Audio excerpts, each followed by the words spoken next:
Je voulais apporter mon témoignage en fait concernant ce qui s'est passé à la manifestation du 13 juillet. Une manifestation qui a commencé à Barbès et qui s'est terminée à la Bastille. J'apporte mon témoignage parce que je vis en fait le traitement médiatique comme une véritable injustice. On essaie de faire passer les manifestants pour des gens violents qui ont attaqué des synagogues, qui ont attaqué des juifs. Donc on essaie clairement de nous faire passer ou de faire passer les gens qui sont venus à la manifestation comme étant des gens antisémites. Sauf que la vérité est tout autre. La vérité a commencé, je vais relater les faits, ça a commencé mercredi dernier lors d'un premier rassemblement à Saint-Michel. On a été surpris en fait par un rassemblement de groupements de jeunes.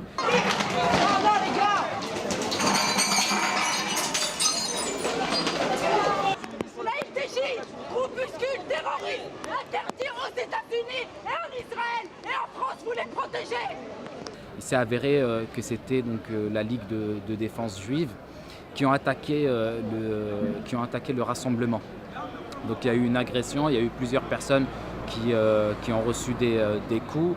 Les CRS ou la gendarmerie mobile qui était présente a séparé par la suite, mais n'a aucunement essayé à aucun moment d'arrêter les agresseurs, d'arrêter les coupables.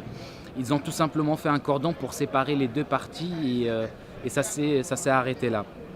À partir de là, le lendemain, il y a eu un message de la part de la LDJ sur leur page Facebook officielle. Ils disaient comme quoi ils étaient venus, qu'ils ont bastonné, qu'ils avaient ce qu'ils avaient à faire et que désormais à chaque manifestation pro-palestinienne, ils viendraient en marge de la manifestation ou en fin de cortège pour, là je reprends leurs mots, pour raccompagner à leur façon les manifestants pro-palestiniens. Donc ils disaient clairement, c'était des menaces claires, ils disaient clairement qu'ils allaient venir agresser les pro-palestiniens en fin de cortège, en fin de manifestation. À partir de là, il restait quelques jours avant la grande manifestation de dimanche. Et là, tous les jours, il y a eu donc sur les réseaux sociaux, des messages, des tweets, des statuts sur Facebook, etc.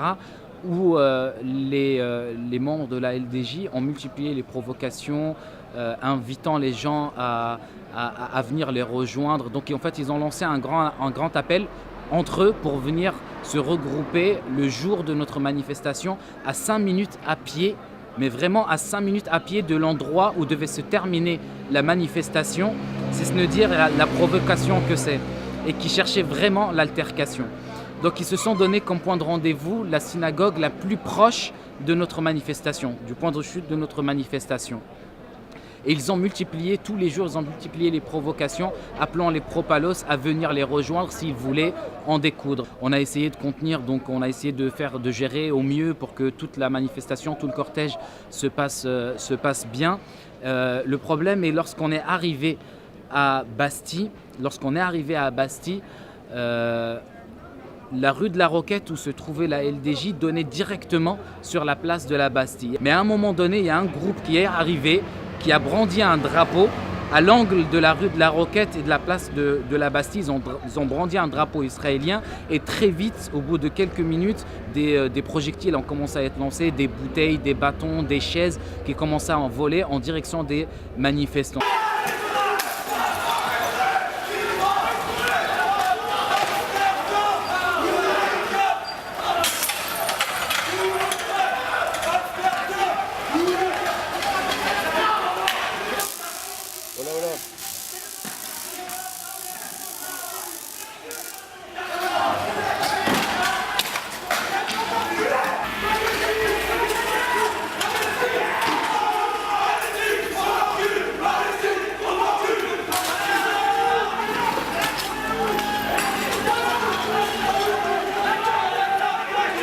Ouais, ça va être marrant.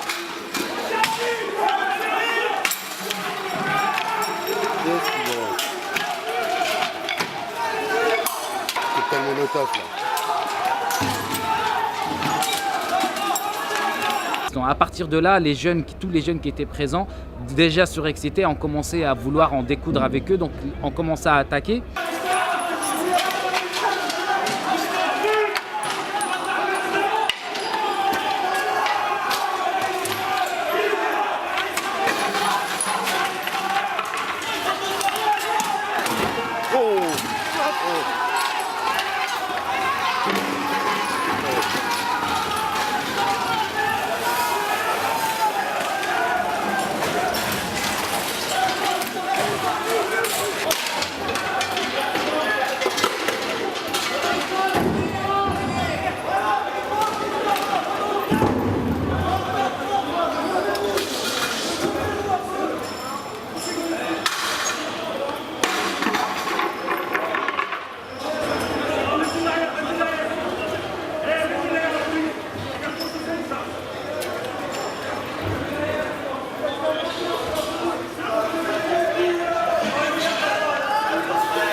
Et à ce moment-là, moi je faisais partie du service d'ordre.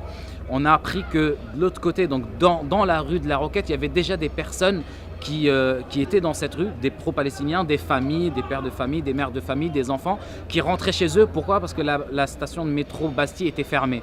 Donc on a voulu aller les aider ou aller les récupérer pour leur faire prendre une autre station de métro. À ce moment-là, on a trouvé des personnes qui s'étaient fait agresser. 3 personnes étaient ensanglantées, s'étaient déjà fait agresser par la LDJ qui était venue provoquer. Donc on les a évacués, on a invité tout le monde à quitter la rue de la Roquette.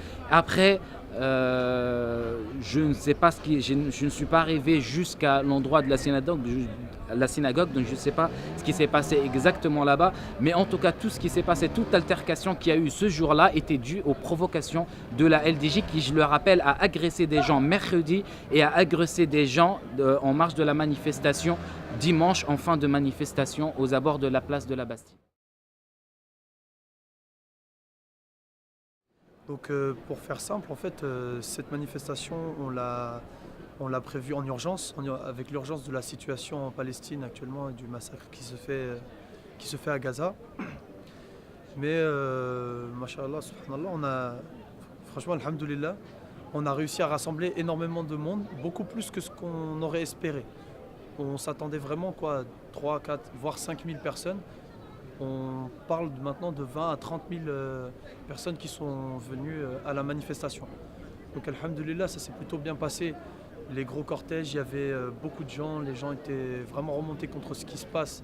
Et nous, notre message, on a pu plus ou moins le faire passer à travers nos slogans. Le message, il était simple pour la manif. C'était déjà dénoncer la situation actuelle, qui est une situation d'urgence. Et également rappeler qu'en Palestine, ce n'est pas juste aujourd'hui qu'il se passe quelque chose, mais c'était toute cette période-là, il y a eu beaucoup d'événements, beaucoup de problèmes, et que c'est juste un nouveau cap de la violence qui a été franchi. Dénoncer le silence de la communauté internationale et la complicité de la France avec ce qui se passe notamment et de certains pays, parce qu'il y a une réelle collaboration qui se met en place. Mais aussi, dans le discours, on ne voulait pas juste donner un discours d'apitoiement sur le sort du peuple palestinien. On était là aussi pour rappeler qu'il y a la résistance palestinienne et qu'il faut la soutenir, au moins dans le discours, qu'il faut la soutenir et faire des actions concrètes sur le terrain comme manifester et boycotter. Donc on était là aussi pour apporter, en tout cas, montrer notre soutien total et inconditionnel à la résistance palestinienne sous toutes ses formes, quelles qu'elles soient. Si vous voulez, la LDJ avait dit qu'il viendrait à chaque manifestation pro-palestinienne pour raccompagner, entre guillemets, les pro-palestiniens chez eux et disperser les manifestations, c'est-à-dire en gros frapper des gens, principalement des femmes isolées, des gens isolés, souvent à plusieurs, et armés, c'est-à-dire que on sait de notre service d'ordre et on a des vidéos comme quoi les gens de la LDJ sont venus armés. Personne chez nous n'est venu armé. Notre service d'ordre n'était pas armé. Il a dû gérer une situation très compliquée où il avait face à lui des gens qui étaient là vraiment pour faire du mal. Et il faut se rappeler aussi, on parle de cet incident aujourd'hui parce qu'il y a une synagogue qui est en jeu. Il faut savoir une chose. De un, la synagogue à aucun moment n'a été visée dans les incidents qu'il y a pu y avoir. Les manifestants qui étaient un peu remontés ne faisaient que répondre aux agressions de la LDJ parce que la LDJ a agressé des gens à cette manifestation-là, notamment des familles isolées qui quittaient la manifestation parce que la station Bastille avait été fermée. Ils avaient des drapeaux d'Israël, ils criaient LDJ, Palestine, bon bref, voilà, ils insultaient. Moi, personnellement, je suis français, j'ai rien à voir dans ce conflit-là, mais je suis humain. Donc j'étais là vraiment pour montrer mon soutien envers la Palestine et envers les peuples opprimés. Maintenant, de voir que ça s'est passé comme ça, de voir surtout qu'ils étaient soutenus par la police, tout ça, et que derrière ils avaient prévenu qu'ils allaient faire des choses comme ça, je comprends pas, c'est pas normal. De toute façon, ils s'attaquent que à des gens comme ça, hein, des femmes isolées, des pères de famille avec leurs enfants dans les bras. Et, voilà. Ils déchiraient les voiles des femmes. C'était incroyable. Je serais cru à la télé, dans des mauvais films. On a vraiment pas compris, quoi.